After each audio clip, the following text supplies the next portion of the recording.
way you spend your day shapes the person you will become. And that's true, whether you are trying to get healthier, learn new skill, or become fluent in English. For me, everything changed when I stopped treating English like subject to study and started making it part of my daily routine. So today, I'm going to take you through my English learning routine, and hopefully you will find few sample steps that you can include in your own routine too.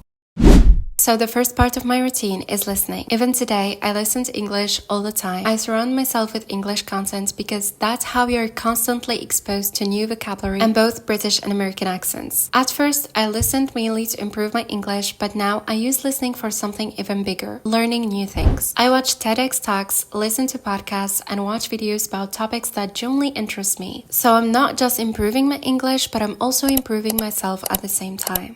As an English master student and a future English teacher, I know that improving my English and developing my teaching skills will help me build a better career. And I also get a lot of comments from people saying, well, you are fluent because you study English at university. But honestly, I learned English long before university. In fact, to study English as your major, you already need a good level because university courses can be very challenging for beginners. So one habit that's really helped me is summarizing my lessons. It helps me understand the lessons better and remember it for much longer. But I don't stop there. I also like learning outside the classroom, take online courses, read books about teaching and education, and keep improving myself beyond what we study at university. If you're learning a language, reading is something you simply can't skip. Personally, I don't read just to improve my English. I also read to learn new ideas and develop my critical thinking. When I first started, I didn't jump into long books. I began with children's stories, short books, and simplified novels. And honestly, I was willing to read anything in English because I knew every page was helping me improve. Now, I enjoy reading full-length books like Atomic Habits by James Clear, and I'm currently reading Mindset, The New Psychology of Success by Carol. So my advice is very simple. Don't wait until your English is perfect to start reading. Start with books that match your level, stay consistent, and little by little you will be able to read books you once thought were impossible.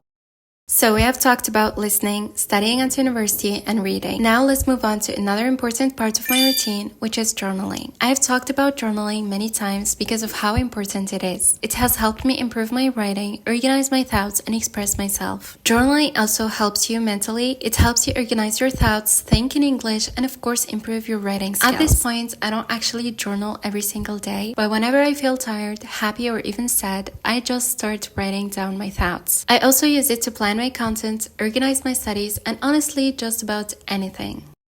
So all of these habits become much easier to stick to when you organize your time. In my opinion, the most important part of any routine is organizing your time. And one thing I always do is write a to-do list before you go to sleep. It's honestly one of the best habits I've ever built because it helps me organize my time, clear my mind, and know exactly what I need to do the next day. Creating a plan and staying disciplined is the key to success, not just in learning languages, but in every area of your life. But if you're constantly scrolling or spending your time on things that don't help you grow or move closer to your goals, you will only end up wasting your time. So whatever you want to achieve, make it part of your routine, stay consistent, and trust the process.